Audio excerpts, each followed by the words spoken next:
aktivitas yang kita lakukan dijaga, dibimbing oleh Allah untuk senantiasa dijadikan sebagai wasilah,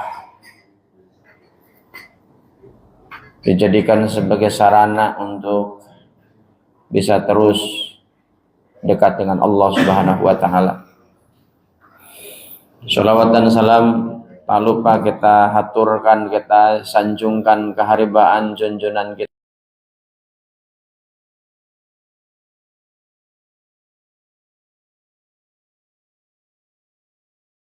Sallallahu alaihi wasallam. Tak lupa keluarganya, para sahabatnya, dan mudah-mudahan kita termasuk umatnya yang senantiasa terus dirindukan oleh Rasulullah, dan kita pun menyambut kerinduannya dengan kita pun merindukannya. Umat yang senantiasa dicintai dan kita pun menyambut untuk tetap mencintai. Wujud kerinduan dan kecintaan kita selaku hamba umatnya Rasulullah Muhammad SAW dengan kita menjalankan ajaran-ajarannya yang diajarkan oleh Rasulullah, yang sampai kepada kita melalui para guru sebagai warasatul anbiya. Dan mudah-mudahan para guru, para ulama yang mengajarkan ajaran-ajaran Rasulullah hingga sampai kepada kita doakan mudah-mudahan juga bahagia di dunia, bahagia di akhirat. Dan untuk baginda Rasulullah Muhammad SAW kita bersalawat dengan ucapan Allahumma sholli ala Sayyidina Muhammad wa ala ali Sayyidina Muhammad. Yang saya hormati seluruh jajaran pengurus Masjid Nurul Ikhlas, dari yang paling atas sampai yang paling bawah. Bil khusus Ketua DKM-nya Bapak Haji Purnomo, dan juga para pinisepuh, para tokoh RT, ya, dan juga hadir di sini ada imam kita yaitu Ustaz Abdul Aziz. Mudah-mudahan oleh Allah senantiasa meskipun tidak disebut satu persatu, namun tidak merasa hormat dan takdim saya.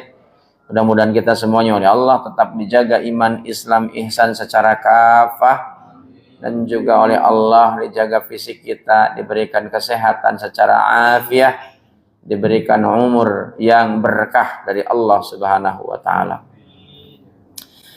Meskipun Bapak Ibu sudah sempat datang ke rumah, tapi ada juga yang nggak datang. Nggak ada masalah, mungkin ada hajat, ada halangan. Sebetulnya meskipun sudah datang, ada yang ketemu, tak ada salahnya. Di hari raya Idul Fitri, meskipun sudah ini hari yang ke-20, hari ke-19 ya. Ada hari ke-20. 20 kita nih di bulan Syawal.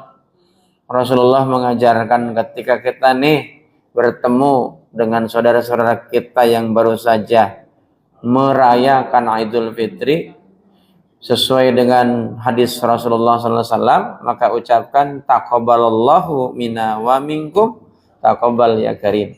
Kalau dalam redaksi hadisnya taqabbalallahu minna wa minka, ya. Karena ini banyak, maka taqabbalallahu minna wa minkum taqabbal ya karim. Taqabbal ya karim itu tambahan, ya. Mudah-mudahan Allah menerima terhadap ibadah kita dan ibadah kalian semua.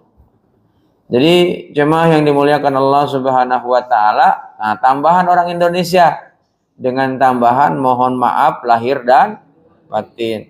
Makanya kalau ada orang-orang yang kemudian memahami ya segala sesuatu yang tidak dilakukan oleh Nabi, sebutannya bid'ah. Ya, makanya disebutnya bid'ah, mohon maaf lahir dan batin. Karena kalau mohon maaf lahir dan batin itu bukan di Idul Fitri, tapi bagi orang yang baru saja melakukan kesalahan, ya.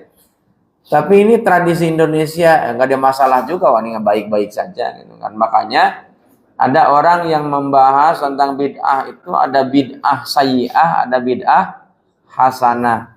Bid'ah sayyi'ah itu adalah sesuatu yang diada-adakan tapi memang bersifat buruk. Ya, ada juga bid'ah hasanah, Salah satunya adalah yang dilakukan oleh para sahabat. Para sahabat itu ada yang melakukan bid'ah. Apa itu? Pembukuan Al-Quran itu bid'ah. Karena Rasulullah nggak pernah membukukan Al-Quran. Hanya nulis doang. Itu pun bukan Rasulullah yang nulis, tapi para sahabat. Itu bid'ah. Terus sholat taraweh berjamaah. Rasulullah nggak pernah berjamaah sholat taraweh sendirian. Ya, itu pun bid'ah. Dilakukan oleh para sahabat. Jadi bid'ah itu bukan hanya yang buruk saja, tapi ada juga yang baik. Termasuk halal bihalal zaman Rasulullah nggak ada. Jangan zaman Rasulullah, sampai saat ini pun di negeri Arab nggak ada halal bihalal. Halal bihalal itu hanya ada di Indonesia. Itu produk asli Indonesia. Dan halal bihalal itu kan diawali dengan sebuah peristiwa. Ada orang yang jualan martabak dari India pada 1936, ya, orang India itu kemudian pelayannya orang Indonesia. Dia kemudian menjajakan martabak, ya, namanya martabak Malabar. Nah, sekarang juga ada tuh martabak. Dia kemudian menawarkan halal bin halal. Halal bin halal. Bukan halal bihalal, tapi halal bin halal. Halal halal. Orang kita nih ke Arab Saudi, segala sesuatu kalau nyobain halal, halal, halal. Kemudian ada juga versi yang kedua, halal bihalal itu karena atas usulan yang diajukan oleh Presiden Soekarno yang minta restu dan minta pendapat kepada pendiri NU, salah satu pendiri namanya Kiai Haji Abdul Wahab. Karena 1948 itu Indonesia sedang berkecamuk, ada yang namanya terjadi gonjang-ganjing politik, bahkan ada pemberontakan PKI, ya, yang dipimpin oleh Muso di Madiun. Jadi maka kemudian untuk meredam itu semuanya, dosa-dosa politik, maka dikumpulkanlah seluruh para pejabat dan kemudian di momen lebaran itu saling bermusafahah, bersalam-salaman. Sebutan istilahnya adalah halal bihalal. Nah, halal bihalalnya sampai saat ini terjadi. Itu adalah produk asli Indonesia. Bahasanya memang menggunakan bahasa Arab. Halal bihalal itu redaksi bahasa Arab nggak ada. Ya. Halal itu adalah sesuatu yang dibolehkan, bi itu adalah dengan. Jadi sesuatu yang halal dengan yang halal. Maka menghalalkan segala sesuatu yang bertentangan. Yang bertentangan itu namanya haram. Makanya lawannya halal bihalal adalah haram biharam. Ya kan? Nah, iya kan, halal lawannya haram. Ya. Jadi memang itu kan produk Indonesia, ya, asli. Jadi kalau nggak pakai halal bihalal juga nggak ada masalah sih sebetulnya. Tapi karena ini turun temurun, ya sudah. Satu yang selanjutnya juga, Pak, maka di momen Lebaran itu zaman dulu kan yang namanya media dakwah kan sangat terbatas. Kalau sekarang kan bisa pakai medsos, ya. Dulu mas speaker juga nggak ada. Untuk ngumpulin jamaah itu pakai kentongan, pakai bedug, ya. Tapi kalau ada orang yang tidak ngikutin sejarah, ya, orang-orang dulu, ya, kemudian belajarnya baru sehari dua hari, setahun dua tahun, kemudian sangat mudah itu membid'ahkan orang. Ya. Itu zaman dulu ada orang yang kemudian dia mempertahankan terhadap yang namanya kearifan lokal. Maka di daerah ada juga yang tetap pakai bedug ngumpulin itu. Meskipun udah ada speaker. Ada yang bahkan mempertahankan kearifan lokal, dia nggak mau pakai speaker. Karena kalau pakai speaker itu ada juga yang nggak mau datang, Pak, dia nggak dengerin pengajian di rumah. Bahkan sekarang bukan lagi pakai speaker, Pak, live streaming, ya, melalui medsos. Dia sambil masak, ibu-ibu itu ngedengerin ceramah melalui live TikTok, live Facebook, live Instagram, YouTube, ya kan? Itu. Sekarang itu menjadikan sebagai sarana media dakwah. Itu tergantung. Bedug, kentongan itu kan alat. Ya, bisa juga dijadikan untuk dangdutan, bisa nggak? Bisa. Ya. Wong Idul Fitri aja takbiran pakai ini ada seni-seni kan? Gitu. Sehingga memang ada orang yang memang kemudian berpikiran ini supaya tetap murni ajaran Islam dari Rasulullah, makanya ada orang yang tetap mempertahankan kemurnian ajaran Islam. Sehingga tidak mau dicampur-campur sesuatu yang baru. Nah, sebetulnya jemaah yang dimuliakan Allah Subhanahu wa taala, masing-masing punya pemahaman, masing-masing punya dalil, masing-masing punya referensi. Yang tidak boleh itu Pak berantem. Betul nggak? Gara-gara orang kemudian ingin cium Hajar Aswad, orang bahkan rela nusuk orang pakai jarum. Jadi, kalau pakai pisau kan mati, Pak. Pakai jarum kan kalau tetap sakit, Pak. Supaya menghindar. Ya kan? Bayar calo. Nah, kan? Cium Hajar Aswad. Padahal Hajar Aswad wajib apa sunnah? Sunnah. Kalau menghormati dan menjaga tentang keselamatan orang wajib apa sunnah? Wajib. Nah, banyak orang yang mengedepankan yang sunnah, yang wajib diabaikan. Bermaaf-maafan kalau punya salah wajib apa sunnah? Wajib. Nah, jemaah yang dimuliakan Allah Subhanahu wa taala, maka karena nih Idul Fitri di zaman itu kita belum ada media sosial, belum ada media-media yang dijadikan sebagai alat untuk kita ini bisa berdakwah secara tabligh akbar, ya. Tabligh akbar itu kan adanya belakangan. Sehingga maka digunakanlah alat-alat peraga. Salah satunya adalah makanan. Sunan Kalijogo itu kemudian syiarnya itu melalui makanan. Dan makanan yang biasa dimakan oleh umat Islam yang ada di Indonesia khususnya, karena memang ini ada di sebenarnya Nusantara. Ya. Makanya kalau habis lebaran ada makanan. Makanannya apa? Ketupat. Itu makanan pokok. Kalau nanti tambahan-tambahan beda lagi. Nanti kan masing-masing lokal itu, masing-masing daerah punya kearifannya. Kalau di Betawi ada namanya dodol, namanya geplak. Ya. Kalau wajit itu kan masing-masing punya. Ya. Dodol juga punya tuh. Di Garut ada dodol. Di Betawi juga ada dodol, ada geplak. Ya. Nah, masing-masing punya kekhasan tuh makanan itu. Dan itu kekhasan daerah itu menjadi sebuah simbol bahwa ini tanpa ada KTP pun orang kalau misalnya kejadian kecelakaan keluar tahu aneh Sumedang, ya kan? Begitu keluar tahu coa ke Cianjur, gitu. Tanpa KTP itu kan belakangan, Pak. Betul nggak? Termasuk logat bahasa. Nah kalau logat bahasa kan kalau orang masih hidup, kalau udah meninggal kan nggak tahu kan. Nah, sahabat itulah coba yang dimuliakan Allah Subhanahu wa taala, ketika kita ini belajar ya tentang sejarah, kita tidak mudah untuk menyalahkan orang.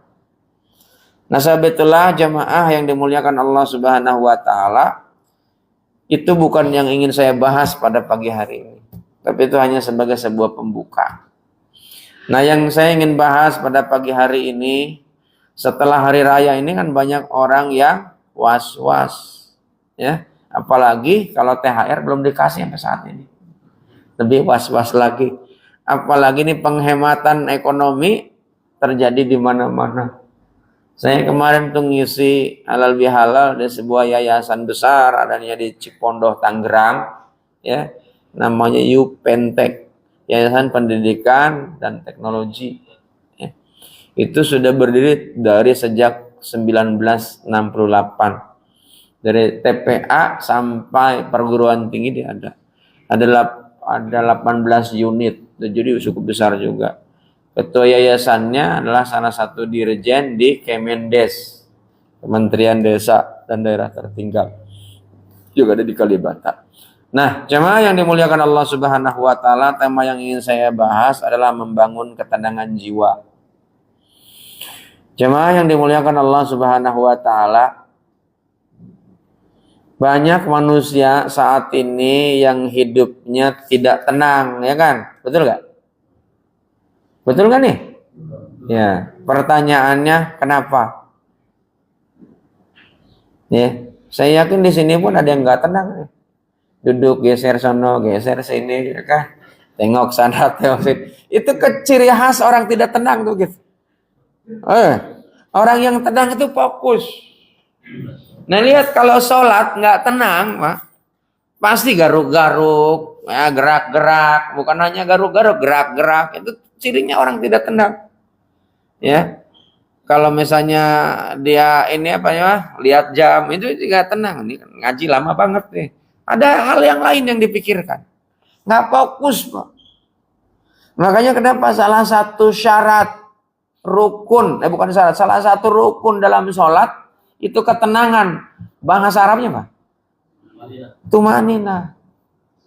Maka kalau orang tergesa-gesa itu nggak tenang, no. Lawannya tergesa-gesa. Ngaji saja nih kalau tergesa-gesa, dijamin gak dapat apa-apa. Nah pertanyaannya kenapa orang ini hidupnya gak tenang, kenapa? Sebenarnya penyebabnya ada dua, Pak. Satu, karena khawatir masa depan yang belum jelas. Yang kedua, karena sedih dan kecewa dengan masa lalu. Cuman dua doang. Karena hidup ini ya hanya dua, Pak. Masa lalu dan masa yang akan datang. Tapi sebetulnya kalau hidup bukan masa lalu dengan masa yang akan datang. Karena itu sudah nggak ada dan belum ada. Hidup itu adalah saat ini dan di sini. Gitu. Jadi sahabat-sahabatku, jamaah yang dimuliakan Allah Subhanahu wa taala, banyak orang itu yang enggak tenang itu karena kecewa dengan masa lalu yang enggak sesuai dengan harapan kita.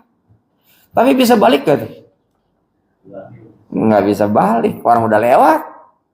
Nyesal gua dah. Ini gua tahu-tahu udah tua. Ya sekarang udah tua, enggak mungkin jadi muda lagi. Betul gak? Dia nangis saja. Ya. Kenapa? Sedih. Kemudian apa lagi? Karena dia sedih, masa depan takut, Pak. Akhirnya gerasa gerusu. Ya. Dan akhirnya apa? Kalau kemudian itu terus-menerus dibiarkan, itu akan melahirkan perbuatan-perbuatan yang bertentangan dengan apa yang diajarkan oleh Allah melalui Rasulnya. Lihat orang yang melakukan korupsi itu karena dia mengejar tenang dengan memiliki duit yang banyak. Gitu. Nah sebab itulah kuncinya apa? Kuncinya kemana? Supaya kita ini tetap tenang dengan masa yang akan datang. Dan juga tetap tenang meskipun yang dilewati mengecewakan. Gimana? Kuncinya kemana? Oh, kuncinya adalah bagaimana sikap kita terhadap saat ini. Sikap dan mental kita nih terhadap saat ini. Maka kalau ada orang yang saat ini di sini lagi ngaji, Pak, hatinya nggak tenang, dijamin sampai berikutnya nggak tenang. Bukan hanya ngaji, apapun. Maka seringkali saya sampaikan, sebenarnya kan hadis dan ayat Al-Quran, orang yang di dunianya itu nggak happy, nah, nggak tenang, karena di dunia ini kan sebenarnya Allah nggak men-setting kebahagiaan untuk manusia. Hanya diberikan ketenangan yang bahasa lain disebutnya bahagia. Jadi kalau hidup kita ini nggak tenang saat ini, berikutnya pasti nggak tenang. Dan di akhirat pun nggak akan bahagia. Ya. Nah, bagaimana caranya supaya hidupnya ini tenang? Ya. Dan tahu nggak kenapa penyebabnya orang itu takut masa depan dan kecewa dengan masa lalu? Tahu nggak kenapa penyebabnya? Karena dia nih kurang bersyukur. Kalau dirumuskan lagi sebetulnya karena dia ini kenapa kurang bersyukur? Karena lost connection, Pak. putus hubungan dengan siapa? Dengan Allah. Ya. Jadi jamaah yang dimuliakan Allah Subhanahu wa taala, ini ketika seseorang ini Pak lost connection dengan Allah, Pak, maka jamaah yang dimuliakan Allah Subhanahu wa taala, kita ini apa? Penyebabnya karena kita ini tidak kenal Allah dan tidak kenal Rasulullah. Orang yang tidak kenal dengan Allah dan Rasulullah, Pak, memang di dalam redaksi ayat Al-Quran terkait dengan tidak kenal dengan Allah tuh nggak ada kalimat khususnya. Tapi ada padanannya, Pak. Lihat nih. Wala takunu kalladzina nasullah fa'angsahum anfusahum ulaika humul fasikun. Janganlah kamu seperti orang-orang yang melupakan Allah sehingga dia menjadikan mereka lupa kepada diri mereka sendiri. Orang yang tidak kenal Allah, Pak, dia jangankan kenal sama Allah, oleh Allah, Pak, ditutup untuk tidak bisa kenal dirinya sendiri. Dan lihat orang yang nggak tahu diri, Pak, sikapnya seperti apa? Dasar lu orang nggak tahu diri, dikasih terima kasih nggak? Orang yang nggak tahu diri itu kalau dikasih nggak pernah terima kasih, Pak. Namanya nggak tahu diri, Pak. Dan kalau dalam perspektif organisasi, perusahaan, orang yang nggak tahu diri itu nggak tahu potensinya, Pak. Padahal sebenarnya potensinya dia memiliki kemampuan, memiliki yang namanya kompetensi. Tapi karena nggak tahu dirinya, Pak, sehingga dia kerja serabutan, kerja semaunya. Dia nggak punya, Pak, kemampuan diri karena memang dia nggak ngenalin tentang kemampuan dirinya. Nah, sebab itulah supaya tahu diri harus kenal Allah. Ya. Dan jamaah yang dimuliakan Allah Subhanahu wa taala, maka kalau kemudian itu terus-menerus dibiarkan, Pak, Allah ngasih tahu juga, wa man kana fi hadhihi a'ma fa huwa fil akhirati a'ma wa adallu sabila. Ini yang tadi saya sampaikan. Orang kalau di dunia hidupnya enggak tenang karena disebabkan dia tidak kenal Allah, maka di akhirat dia akan dibikin sesat dengan sesat-sesatnya. Makanya jemaah yang dimuliakan Allah Subhanahu wa taala ini secara khusus orang yang karena tahu betapa luar biasanya subuh, dia bangun tuh. Subuh bukan hanya sekadar bangun, dia wudu, bersihkan tubuh, kemudian dia sholat 2 rakaat sebagai upaya rasa syukur, kemudian bergegas ke masjid, tahiyatul masjid, datang waktu subuh, sholat qabliyah subuh, dilanjutkan subuh. Oleh Rasulullah didoakan, kalau tahu nih kita, akhirnya jadi tenang. Allahumma barik li ummati fi bukuriha. Itu doanya Nabi tuh. Dan Nabi kalau doa nggak akan pernah ditolak. Meskipun memang pernah juga ada Rasulullah ditolak doanya oleh Allah. Jadi jemaah yang dimuliakan Allah Subhanahu wa taala, orang yang takut dengan masa depan itu karena nggak kenal Allah. Tapi kalau dia ini tahu Allah, kenal Allah, Allah menyampaikan di dalam ayat suci Al-Quran, surat Luqman ayat 34, slide-nya nggak ada. Apa yang disampaikan? Wa ma tadri nafsun madza taksibu godan. Nggak ada tuh satu orang pun di dunia yang tahu apa yang bakal terjadi esok hari. Jangankan yang terjadi, apa yang akan dilakukan pun nggak tahu, Pak. Cuman kita nih besok mau ini, harusnya kita mengatakan insya Allah kalau Allah takdirkan. Saya kemarin lagi pulang dari habis ngisi halal bihalal, ada masjid besar telepon saya ngurusnya. Pak, nanti tahun depan ngisi khutbah Idul Fitri ya. Baru juga hari raya nih. Ya. Kenapa saya bilang? Ini juga enggak. Soalnya kalau nggak di booking dari sekarang belum tentu dapat. Saya bilang kalau saya masih hidup. Nah kan nggak tahu saya kan. Saya bilang insya Allah kalau saya masih hidup. Ya kan? Jadi kalau udah meninggal, meskipun udah dicatat, Pak, nggak datang juga orang. Udah meninggal. Nah, sebab itulah jamaah yang dimuliakan Allah Subhanahu wa taala, dan bahkan banyak ayat Al-Qur'an yang menjamin masa depan. Allah yang menjamin. Apa salah satunya? Wa ma min dabatin fil ardi ila 'alallahi rizquha. Allah nih jamin rizki kita nih. Rizki. Cuman jangan didefinisikan oleh kita rizki itu duit. Ya.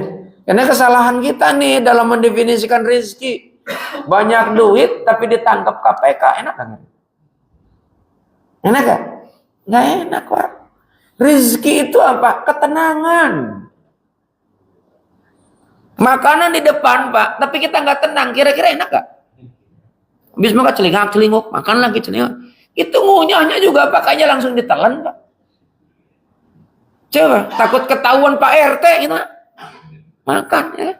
Cepet, soalnya makannya enak, takut datang ada yang minta. Itu bakhil, Pak. Namanya.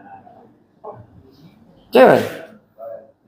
Nah, sebab itulah hidup itu kalau tenang, Pak, itu paling luar biasa nikmat. Dan Allah kasih yang namanya kebahagiaan itu, ketenangan itu. Makanya hanya sebagian kecil dikasih oleh Allah. Nanti sisanya di akhirat. Ada orang, Pak, dia bisa tidur meskipun gak punya rumah, Pak. Anak jalanan tuh. Lari sono, lari sini, bergembira. Saya dulu tahun 90-an itu mendirikan lembaga untuk anak-anak jalanan. Mereka itu disebutnya anak merdeka. Makanya kebahagiaan yang tertinggi itu adalah ketika kita punya kemerdekaan, freedom. Bebas, Pak. Nah, sekarang itu kan orang yang pengen bebas. Cuman di dunia kan nggak bisa bebas sebebas-bebasnya karena ada aturan. Ya kan? Skala kita ini orang yang beragama ada aturan agama. Skala kita dalam bernegara ada aturan negara. Skala lingkungan ada aturan adat istiadat. Yang apabila itu kita dilanggar akan mendatangkan petaka, Pak. Maka kalau datang ke Padang, Pak, itu ada yang namanya sungai parit, ya, bukan sungai parit, itu ditanamin ikan. Nah, itu orang yang nguasain adalah nenek mama. Orang yang makan itu ikan mati gitu. Padahal sebenarnya enggak, karena ditakut-takutin begitu orang Indonesia ini, Pak.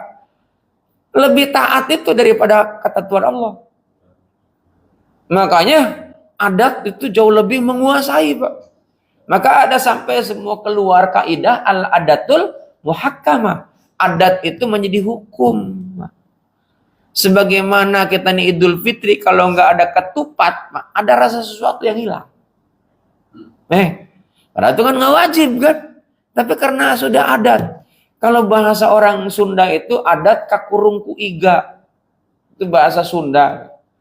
Adat kakurungku iga itu namanya sudah tertutup oleh yang namanya iga itu di sini. Jadi nggak bisa, Pak. Jadi artinya karena sudah tertutup, terpenjara, jadi nggak bisa ngapa-ngapain, memang harus melakukan adat. Ya kan? Ada orang, Pak, karena ada sebuah tradisi yang memang tradisi itu adalah tradisi yang memang dilibatkan nilai-nilai agama. Contoh misalnya ketika orang habis meninggal, dulu itu Pak orang pada main gaple, pada main kegiatan-kegiatan maksiat gitu kan. Ada orang meninggal, datangnya ulama. Gimana kalau kemudian kumpul ini kita isi dengan zikir? Ya kan? Nah, zikir kan ada lama, kemudian disiapkan makanan. Lambat laun karena kurang mendapatkan penjelasan, akhirnya menjadi sebuah tradisi kalau ada orang meninggal, harus ada yang namanya zikir-zikir, namanya istilah kita tahlilan. Ya. Kemudian kalau nggak ada makanan, diomongin. Nah, akhirnya karena itu kurang mendapatkan penjelasan, menjadi tradisi turun-temurun, dan menjadi sesuatu yang bersifat wajib. Sampai keluar kalimat, kalau orang habis meninggal tidak ditahlilkan, itu sama saja nguburin kucing. Ini kalau gitu Rasulullah sama kayak kucing. Ya nggak begitu juga. Tapi juga yang nggak ada masalah bagi orang yang memiliki kemampuan. Tapi ini karena tradisi yang sudah mengakar, masyarakat awam Pak yang nggak punya pun Pak, dia mengharuskan untuk ngadain itu sampai kemudian ngutang. Itu yang kemudian jadi haram. Ya kan? Tapi ada juga tradisi Pak, kalau ada orang meninggal tuh semuanya yang mengcover tetangga-tetangganya. Karena memang itu takziah kan wajib hukumnya, meskipun wajib kifayah. Jadi jamaah yang dimuliakan Allah Subhanahu wa taala, jadi Pak, hidup ini adalah saat ini di sini. Kalau saat ini dan di sini Bapak tidak bisa menikmati hidup, dijamin beberapa saat ke depan itu Bapak tetap nggak akan tenang. Makanya mari kita nikmati saat ini di sini dengan ketenangan supaya kita ini kelak meninggal pun dalam kondisi yang tenang. Namanya husnul khotimah. Tenang Pak. Makanya meninggalnya tenang. Ada orang yang meninggal gerasa-gerusu, ada gak? Ada Pak, teriak-teriak Pak. Dikasih sakit Pak, wah udah disalahin semua pihak. Padahal yang namanya masalah itu bukan dari Allah, kita sendiri. Nah supaya menenangkan diri, maka dikasih tuntunan oleh Allah melalui Rasulullah. Ya, ketika datang musibah, maka ucapkan inna lillahi wa inna ilaihi raji'un. Ya, idza asabathum musibah qalu inna lillahi wa inna ilaihi raji'un. Artinya apa tuh? Asalnya dari Allah, akan kembali kepada Allah. Sebetulnya aslinya Pak, musibah itu kita yang buat. Ya. Karena kata Allah dalam Al-Qur'an, segala kebaikan itu dari Allah, segala keburukan itu dari diri kita. Ya. Jadi Allah itu maafnya yang lebih banyak. Ya. Jadi jamaah yang dimuliakan Allah Subhanahu wa taala, maka kuncinya adalah saat ini. Bagaimana caranya supaya kita tetap happy, tenang ketika kita berada saat ini, sementara masalah sudah kita lewati. Kan orang itu manusiawi Pak, ditinggalin orang yang dicintai, ditinggalkan oleh orang yang kita sayangi, itu kan masalah. Yang disayangi itu bukan hanya sekedar orang Pak, termasuk jabatan. Makanya kalau dalam bahasa psikologi Pak, ada yang disebut dengan past power syndrome. Bagi orang yang punya posisi, kemudian posisi tiba-tiba hilang. Kalau memang sudah ada tahapannya sampai kemudian ada masa persiapan pensiun, itu sudah masuk umur pensiun. MPP namanya. Meskipun ada singkatannya, mati pelan-pelan. Ya kan? Saya sering diundang untuk program itu Pak. Makanya tidak heran ada orang yang jabatannya udah tinggi Pak, begitu pensiun tiba-tiba langsung stroke Pak. Serius itu, langsung stroke Pak. Nggak lama kemudian terdengar kabar sebuah berita duka cita. Nah iya, dulu punya posisi ya, yang semuanya serba disuruh orang, tas aja ditentengin, ya kan? Bahkan handphone pun dipegangin, telepon bahkan dia nggak ngangkat, dia yang lain yang ngangkat. Dia mah pokoknya tiap beres makan tinggal nggak pakai. Oh iya, makan disuapin, dia kan mandi dimandiin, ya kan? Giliran kencing. Nah. Coba kan? Itu kan pejabat begitu Pak. Makanya banyak orang yang kemudian status quo Pak, mempertahankan tentang jabatan karena dianggapnya itu membuat tenang. Padahal enggak Pak. Saya sering ketemu dengan beberapa pejabat Pak, uang hidupnya nggak tenang. Beberapa dirut itu dia bilang ke saya ini, aduh kalau bisa saya mau tinggalkan. Tapi cuma omongan doang. Iya, cuma omongan doang. Dia nggak berani juga ninggalin, Pak. Kalaupun ada yang mengundurkan diri karena ada kasus, Pak. Ya, kalau nggak ada kasus, nggak ada mengundurkan diri. Awalnya dia mengundurkan diri, bilangnya sakit. Nggak taunya, nah terlibat, Pak. Coba. Iya, saya nggak boleh sebutkan siapa lah. Pokoknya banyak, Pak, yang kejadian-kejadian kayak begitu, Pak. Iya kan? Termasuk ada yang jadi ketua DKM mengundurkan diri, taunya ada kasus. Nah, bukan di sini, bukan. Ada, Pak. Iya kan? Begitu diungkap-ungkap, oh ternyata duit masjid hilang, Pak. Iya kan? Coba. Ada yang Pak yang jadi ketua pembangunan di resapel, Pak. Iya kan? Oh, namanya orang ngasih duit, Pak. Makanya ada saksi. Kalau enggak jadi masalah gitu. Dikit.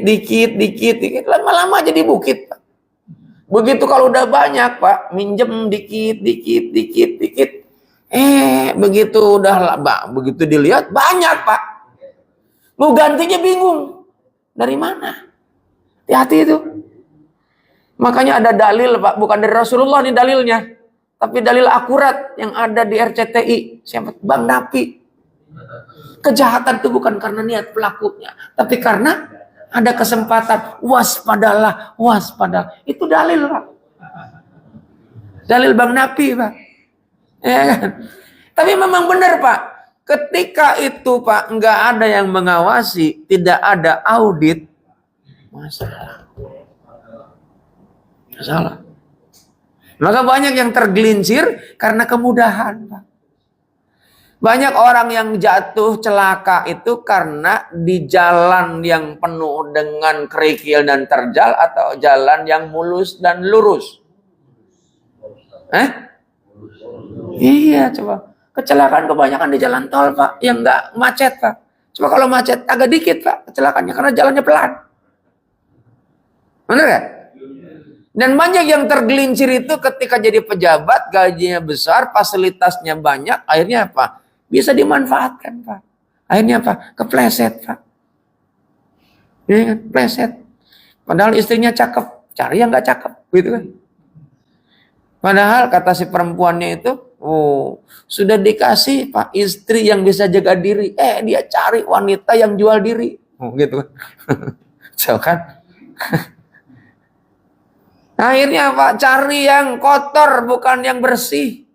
Itu, Pak. Itu ke orang yang karena dia dikasih kemudahan. Makanya lihat orang-orang yang beriman kelihatannya, Pak, dikasih susah hidupnya. Maka jangan bangga dulu, Pak, yang hidupnya serba mulus. Yang banyak pulus, itu jangan bangga dulu, Pak. Kalau Anda nggak bersyukur, Pak, itu adalah cara Allah untuk menjauhkan dirimu dari Allah. Korun itu, Pak, duitnya banyak, Pak. Sekali doa dikasih banyak. Ya, yang doain meskipun bukan dia, tapi Nabi Musa. Makanya hati-hati, Pak, kalau hidup susah, jangan datangin sering-sering orang pintar. Orang pintarnya dukun. Jangan, Pak. Sudah minta sama Allah. Itu cara Allah kalau hari ini dikasih susah. Itu kalau kita dikenal Allah, Pak. Itu cara Allah ingin supaya kita dekat, supaya kita dizikir terus. Dan zikirnya orang susah pasti akan jauh lebih lama dibandingkan zikirnya orang yang duitnya banyak. Coba aja. Maka kalau ada orang yang di masjid lama-lama, mungkin lagi susah. Coba. Benar, Pak. Itu ada caranya Allah supaya kita ini tetap dekat dengan Allah. Itu kan husnudzon namanya. Kita harus husnudzon sama Allah. Ayat Al-Qur'annya wa asa an takrahu syai'an wa huwa khairul lakum wa asa an tuhibu wa asa an tuhibu syai'an wa huwa khairul lakum wa asa, ya, jadi lupa nih. Ya, pokoknya ayatnya itu isinya bahwa segala sesuatu yang baik itu belum tentu baik untuk kita di hadapan Allah.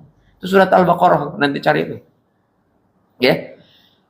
Dan segala sesuatu yang buruk itu belum tentu buruk untuk kita di hadapan Allah. Wallahu ya'lamun wa antum la ta'lamun. Allah ini lebih tahu mana yang terbaik untuk kita. Karena Allah yang menciptakan kita. Allah ini lebih tahu mana yang terbaik. Jadi jangan menyimpulkan kita berdasarkan ilmu. Jangan menyimpulkan kita berdasarkan logika. Karena itu belum tentu itu yang terbaik. Ya. Kalau ilmunya ilmu berdasarkan keimanan, yang sumbernya dari Al-Quran dan Sunnah, ya nggak ada masalah. Kita simpulkan. Tapi kalau kita simpulkan berdasarkan logika kita, Pak, apalagi berdasarkan yang saat ini beredar, berdasarkan quote-quote, kalimat indah. Kalimat indah itu hasil emosi orang, Pak, dibuatnya. Karena ada masalah, dibuatlah quote. Ya. Padahal hadis, Al-Quran jauh lebih akurat. Hidup ini, Pak, zaman dulu sih tenang-tenang saja. Orang tua kita dulu anaknya sampai 20 aja, Pak. Meskipun kerjanya cuma hanya ngoret-ngoret di kebun. Ngoret-ngoret itu. Bukan koret pelit, bukan ya. Dia bahkan taninya serabutan, Pak. Dia hidupnya tenang-tenang saja. Kenapa? Karena mereka itu enggak provokasi, tidak terganggu oleh yang namanya medsos. Begitu datang medsos, hidup kita ini berdasarkan status orang. Lihat status orang jalan-jalan mulu, jadi kita nggak tenang, Pak. Coba. Yang perempuan liatin status suami orang, oh jalan sono, pergi ke toko emas, oh jadi parah tuh sama suaminya. Lu kayak dia. Nah kenapa? Dia mau jalan-jalan ke toko emas. Nah dia kan orang kaya, enggak, ekonominya juga biasa aja. Lebih kayaan kamu, kayak begitu. Jadi berantem tuh apa suami. Gara-gara liatin status orang. Itu gara-gara medsos hidup jadi nggak tenang, Pak. Ya kan? Warga digeruduk, Pak. RT digeruduk sama warga. Karena ada RT yang lain lihat ada medsosnya. RT di sini doang yang nggak ada medsosnya. Ya kan? RT yang lain kayaknya happy-happy aja, guyup sama warga. Dia kenapa habis jalan-jalan kan? Oh, ya RT apa macam apa kayak begini? Bisa begitu. Coba. Ayo jadi nggak tenang, Pak. Bukan hanya kalangan keluarga, satu warga, Pak. Jadi nggak tenang. Masjid begitu juga. Ini gara-gara medsos. Makanya jangan kebanyakan nonton medsos. Ya. Hidup jadi kagak tenang, Pak. Kecuali kalau mental kita sudah siap nerimanya. Makanya sikap kita saat ini di sini itu menentukan kita. Kenapa? Karena memang kuncinya saat ini, Pak. Bagaimana kita mensikapi segala sesuatu meskipun tidak tenang? Maka kuncinya adalah sabar. Dan kemudian ada yang memang bisa dinikmati meskipun seadanya. Kuncinya adalah syukur. Dengan syukur itu meskipun dikit, Pak, dibuat oleh Allah lebih banyak manfaatnya. Bukan jumlahnya yang nambah. Bukan jumlahnya. Punya istri atu-atunya. Emang beberapa? Ya nikmatin aja udah. Ya kan? Ya, istri satu-satunya. Ya kan? Ya kita nikmatin. Bayangkan kita dulu waktu pertama kali kita ngejar-ngejar. Punya suami atu-atunya. Ya kan? Meskipun hitam. Tapi yang penting hidup. Meskipun ganteng kalau mati kan gak bisa juga. Dinikmatin ya. Membayangkan bagaimana, Pak, kita punya suami yang lain. Meskipun cakep, nggak punya suami, Pak. Ya. Udah dandan secakep-cakepnya, nggak ada suaminya, Pak. Nah sebab itulah nih kaum perempuan, kalau dandan bukan untuk yang lain. Apalagi lagi kumpul sama RT. Ya jangan. Ya. Itu kalau lagi kumpul dengan suami dandan, Bu. Jangan di majelis taklim cakep-cakep. Di majelis rumah Pak daster cobek, bau hangser. Itu dibeliin sama suami, terus nonton sama suaminya. Oh, suaminya nggak pernah ngasih, gitu kan. Yang dipakainya hari raya doang. Coba, kasihlah yang bagus-bagus. Suami apalagi kerja di kantor kan, yang temu orang cakep-cakep, wangi. Begitu datang ke rumah, Pak, udah bau, Pak, bau bawang, ya kan? Bau ini segala macam, udah nggak karu-karuan. Suami yang habis nyium wangi di kantor, Pak, udah nggak mood ya deket sama istri. Akhirnya apa? Ya udah akhirnya meskipun cakep Pak, biasanya mohon maaf, kaum perempuan tuh kalau udah janda baru dandan. Nih kan? Nah iya, saya dikasih tahu sama Pak RT, ya kan tahu aja. Yang punya data itu RT, Pak. Dikasih tahu Ustaz. Ustaz dikasih tahu Ustaz, no, ada janda katanya. Taunya dari mana? Ya kan statusnya saya lihat dibilang kan. Ada di data penduduk gitu kan. Terus dia dandan sore-sore dan nongkrong di pinggir jalan. Nih Bu, meskipun udah tua, ya kan kalau suaminya masih ada, apalagi kalau udah suami udah nggak ada, udah nggak usah dandan. Takut ditaksir nanti sama ketua DKM. Coba kan. Maka udah dandan yang bagus untuk suami. Itu jadi pahala. Saya sering kali nasehatin tuh. Siapa pun kalau lagi ngajar ibu-ibu. Saya bilang doa diizin dulu sama suaminya. Iya kan, ngeliatin penceramah laki-laki ya kan. Foto sono, foto sini, diupload sono. Lama-lama ustadznya betah juga. Ya kan ngajar ibu-ibu kan. Meskipun tua-tua, apalagi nih ibunya lenjeh-lenjeh misalnya. Udah. Ustadznya tambah betah aja udah kan. Nah kan kalau lenjeh-lenjeh bapak-bapak kita kan cengah juga kan. Nah apalagi yang mau diharapkan kan. Coba. Nah, imannya udah kalau sama bapak-bapak kuat Pak imannya. Tapi kalau ketemu ibu-ibu, apalagi ibu-ibu yang masih muda. Nah udah Pak. Iman sih iman Pak, setan jauh lebih kuat. Apalagi ngebimbing umroh Pak, 9 hari Pak. Coba.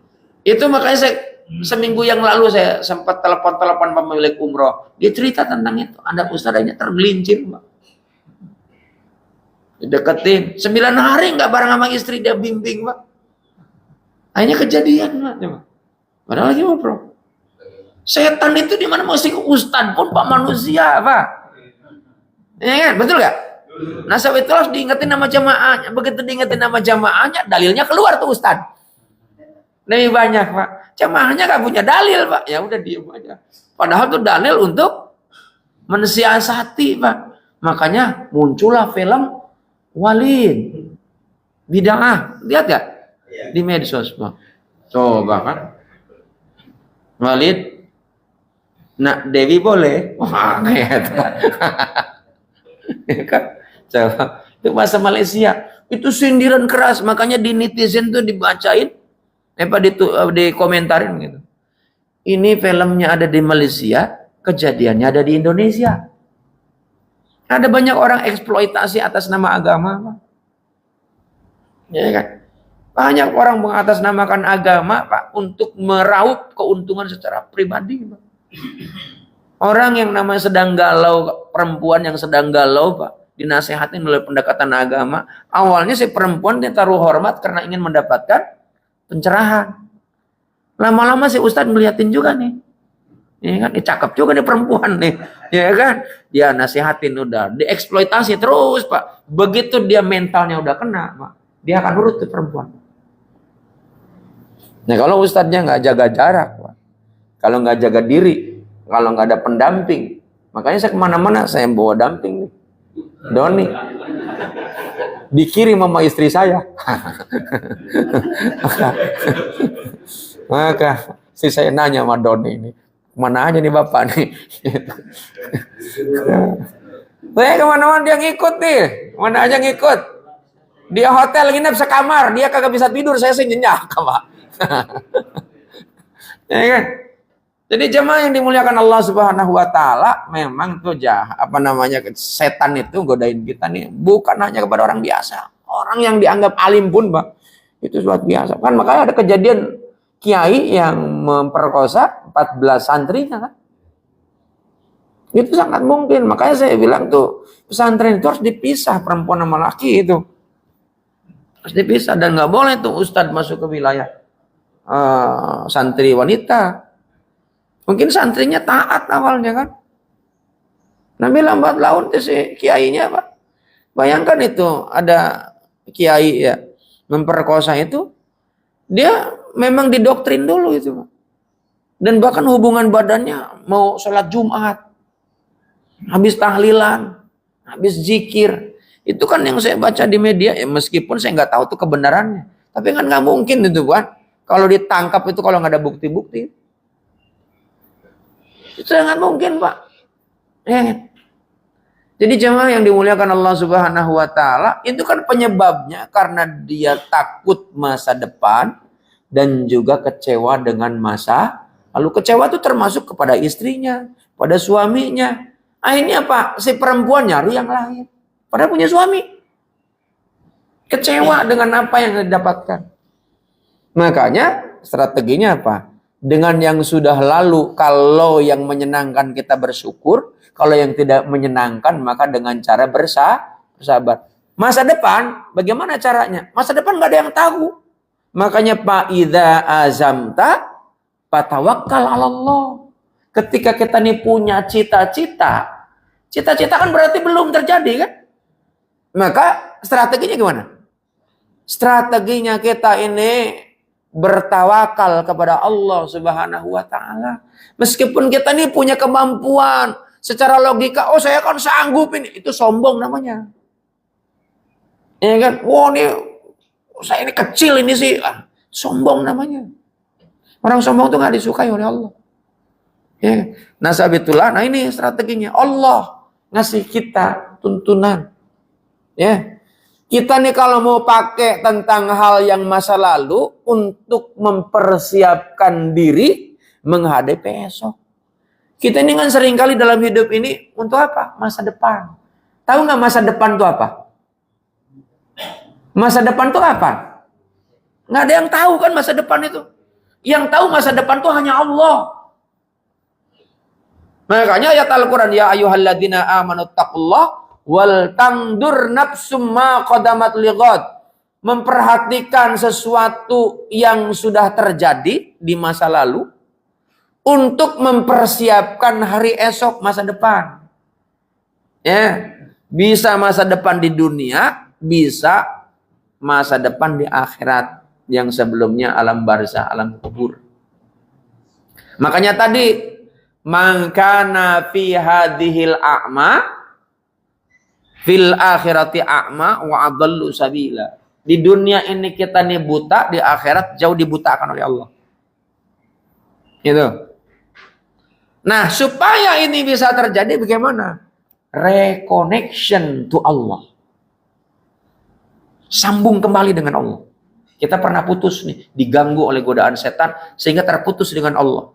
Dan oleh Allah lihat janjinya, siapa yang tersambung dengan Allah dan senantiasa terus mengingat-ingat namanya, apa rewardnya? Diberikan ketenangan oleh Allah.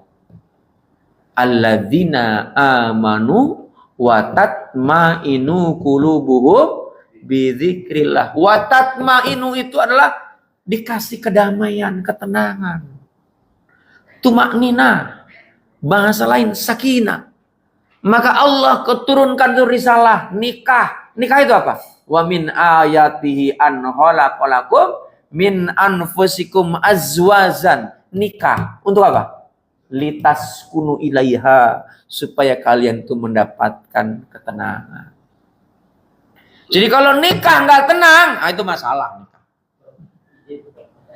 Oh, berarti udah kelamaan ini, ya kan? Jam 6 ya. Ini kalau ketua DKM-nya udah izin, jamaahnya harus izin juga. Oh iya. Ada yang nanya nggak? Ini berarti part pertama nih. Nanti ada lanjutan ini. Ini apa yang saya sampaikan nyambung nggak nih? Nyambung. Ini bahasa keseharian Pak. Jangan tinggi-tinggi bahas Pak. Kalau Bapak hidup kemudian jadi nggak tenang. Bapak nih bahas yang berat-berat Pak.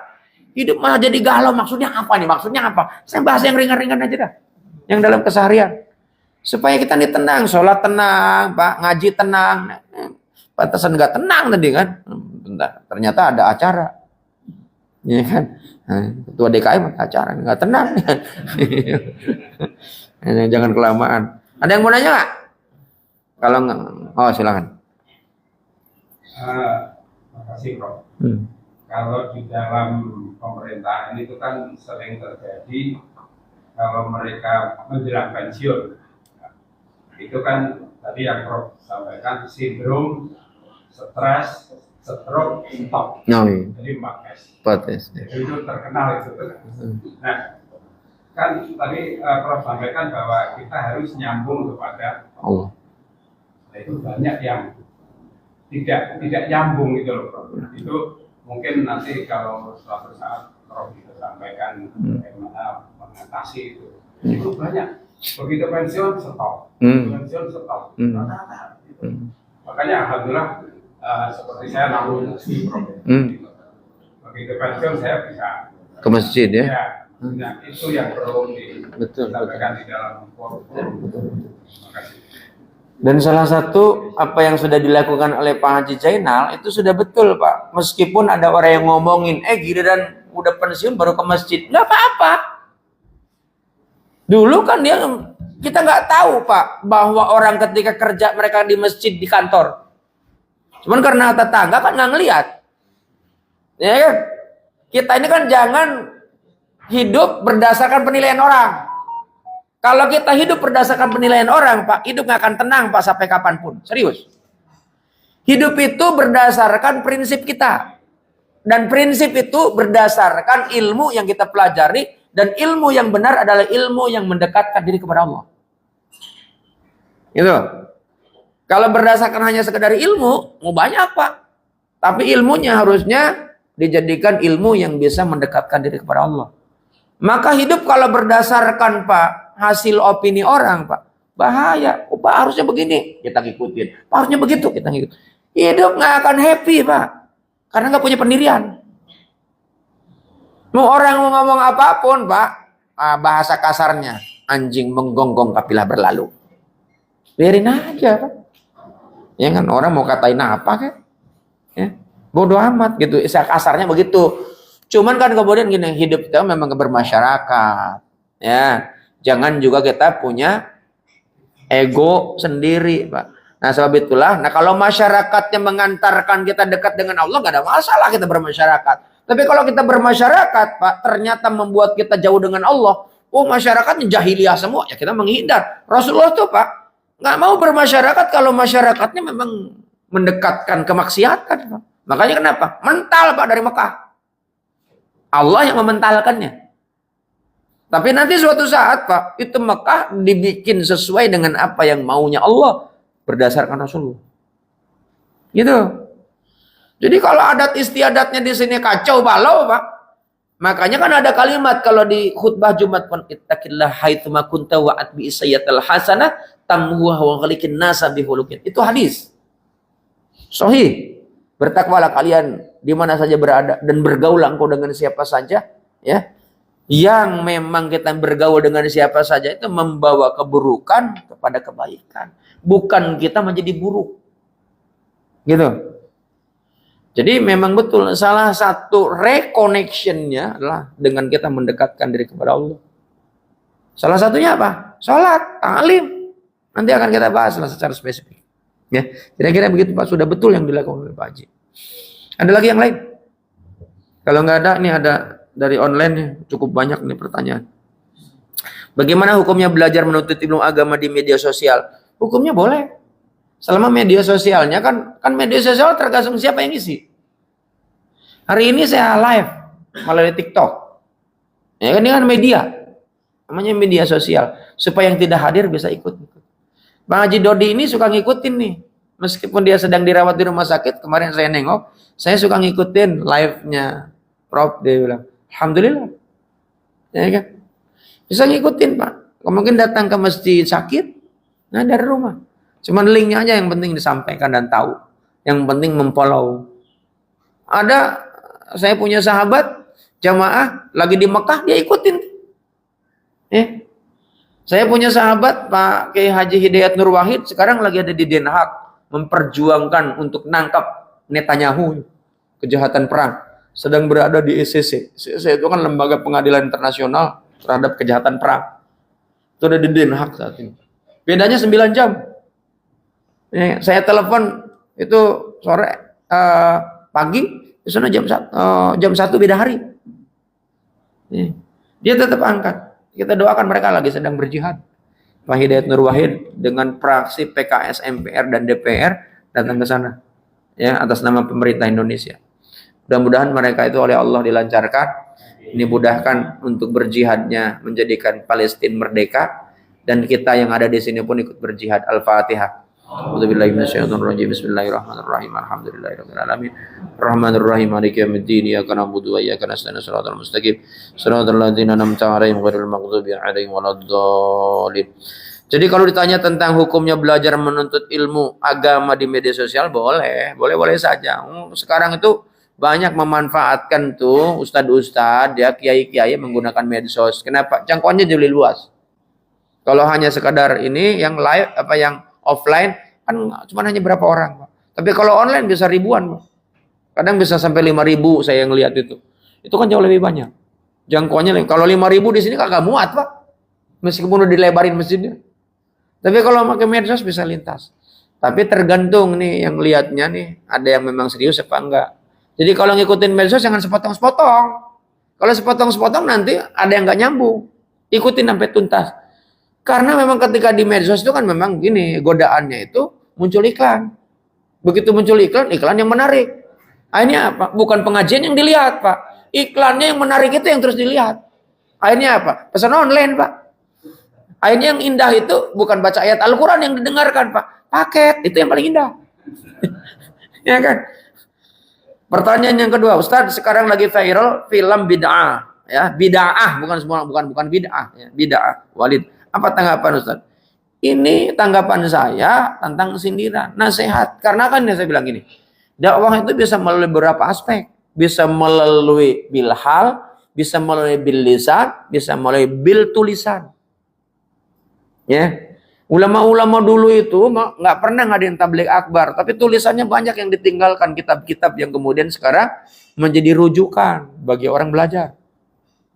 Ulama-ulama mazhab itu karena ada kitabnya. Kita tahu hadis-hadis itu karena ada yang nulis. Imam Bukhari, Imam Muslim, Manasai, ya, Turmuzi, ya. Itu karena memang ada kitabnya. Kalau nggak ada kitabnya kita nggak bisa tahu. Wong jaraknya Rasulullah itu 1.500 tahun. Kalau nggak ada ulama yang memang diturunkan oleh Allah untuk menjaga agama ini, nggak akan bisa, Pak.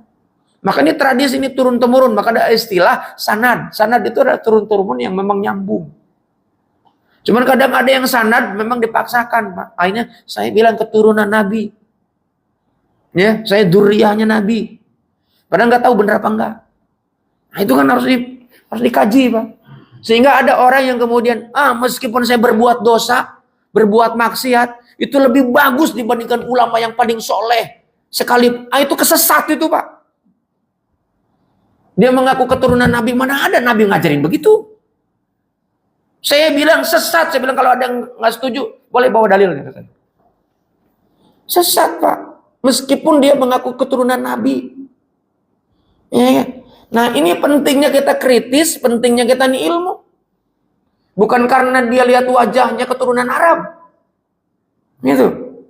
Dia mengaku dirinya habaib. Yang kalau perilakunya buruk, masa kita mau ikutin? Ya, nggak ada tuh dalilnya. Al-Quran tuh inna akramakum indallahi atqakum. Yang paling mulia itu bukan keturunan, Pak. Tapi yang paling mulia itu adalah orang yang paling takwa. Rasulullah aja pernah bilang, sekiranya putriku mencuri, apa yang dikatakan oleh Rasulullah? Aku sendiri yang memotongnya. Artinya nggak ada jaminan tuh. Nggak ada jaminan. Mencuri buruk apa baik? Buruk. Rasulullah yang bilang. Itu hadis, Pak. Sahih hadisnya. Jadi kita nih baru harus melek, Pak. Melek terhadap ilmu. Ya, terutama ilmu yang mengantarkan terhadap agama. Saya nggak benci terhadap habaib, nggak. Tapi ketika habaib yang kemudian mengatakan begitu, Pak, nggak cocok, Pak, dengan Islam. Ya. Dan hati-hati. Nah, itu film bid'ah itu adalah sebuah gambaran, Pak. Kita ini kadang-kadang, Pak, atas nama wajah Arab, Pak, kemudian datang, dia membawa cerita-cerita hurapat. Mana ada, Pak, malaikat bisa dihalau oleh habaib, Pak. Dan bahkan Isra Mi'rajnya lebih banyak dibandingkan Nabi. Ada nggak? Isra Mi'raj pas sehari 40 kali. Nabi seumur hidup, Pak, cuma sekali. Masuk akal gak tuh? Nah itu Islam harus logikanya dipakai Pak. Begitu ada malaikat munkar nakir di alam kubur, dia tanya bukan tentang man robuka, jawabnya tentang nama Habib. Ada nggak dalil yang begitu? Nggak ada Pak. Ini harus dicerdaskan di umat ini Pak. Sehingga memang itu eksploitasi untuk apa? Tangan ini Pak pulus.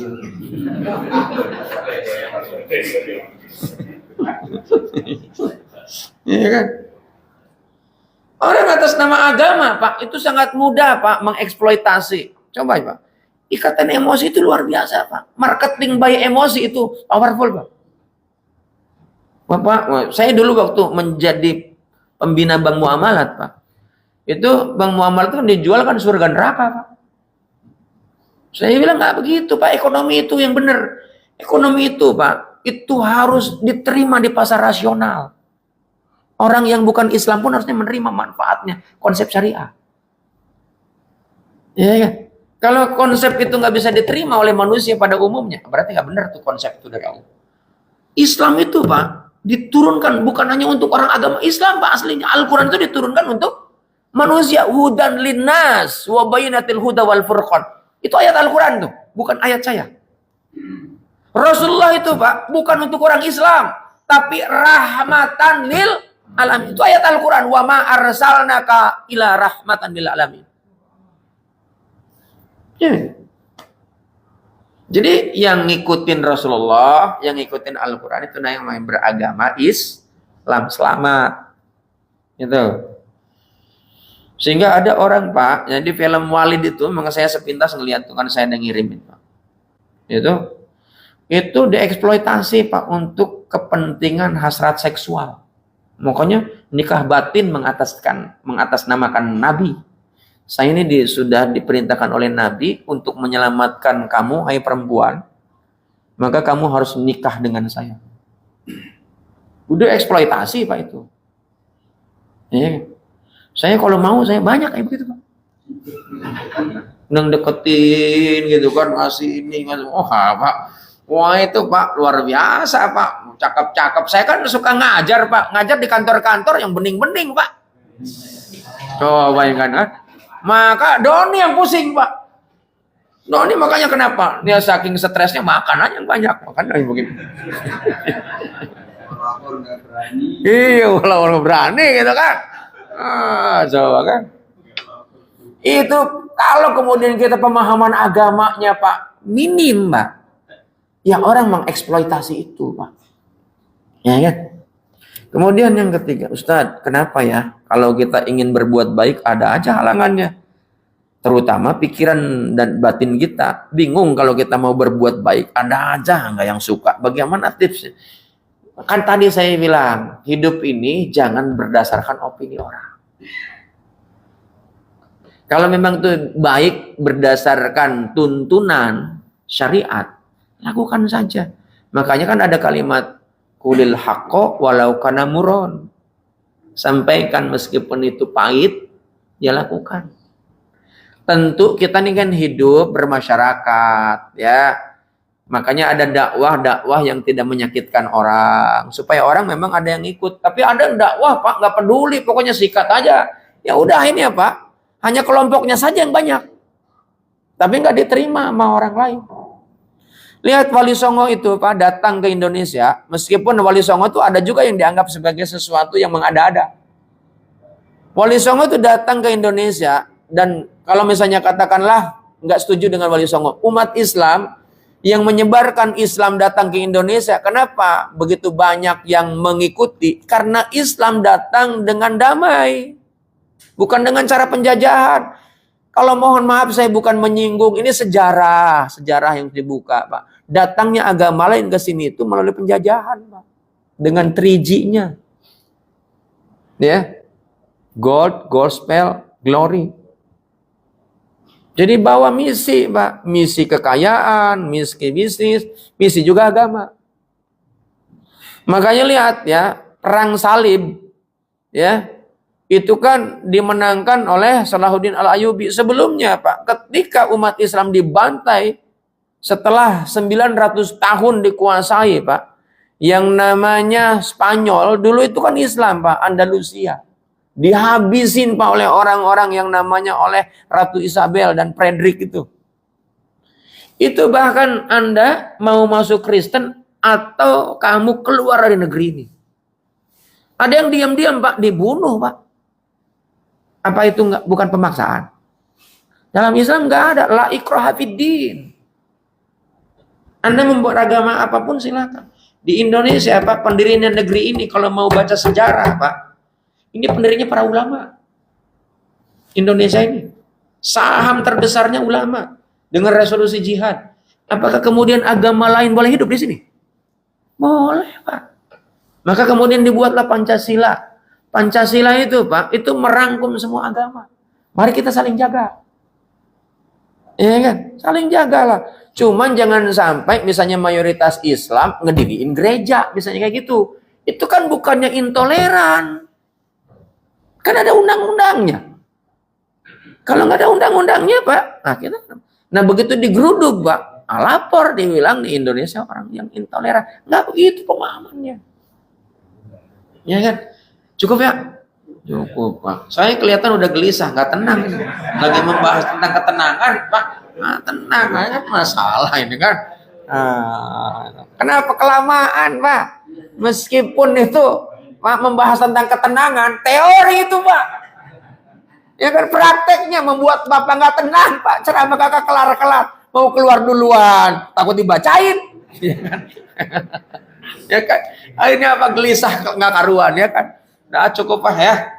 Nanti ada part berikutnya. Mudah-mudahan kita tetap dibimbing oleh Allah dan kita diberikan oleh Allah, ya, sehingga kita ini betul-betul tenang hidup kita. Dan kalau tenang, insya Allah kita meninggal tenang, dan di akhirat tenang, di surga kita mendapatkan kebahagiaan, namanya Jannatun Na'im.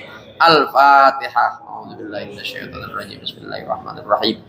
Alhamdulillahirabbil alamin arrahmanir rahim maliki yaumiddin iyyaka na'budu wa iyyaka nasta'in ihdinas siratal mustaqim siratal ladzina an'amta 'alaihim ghairil maghdubi 'alaihim waladdallin wa'fu anna ya karim wa'fu anna ya rahman Allahumma ij'al hadza jam'an marhuma wa tafarruqana min ba'dihi tafarruqan ma'suma Allahumma ahsin akibatana fil umuri kulliha wa ajirna min hijid dunya wa adzabil akhirah. Subhanakallah wa bihamdika asyhadu an la ilaha illa anta astaghfiruka wa atubu ilaik. Rabbana taqabbal minna innaka antas samiul alim wa tub alaina innaka antat tawwabur rahim. Rabbana atina fid dunya hasanah wa fil akhirati hasanah wa qina adzabannar. Walhamdulillahirabbil alamin wa la minkum. Assalamualaikum warahmatullahi wabarakatuh.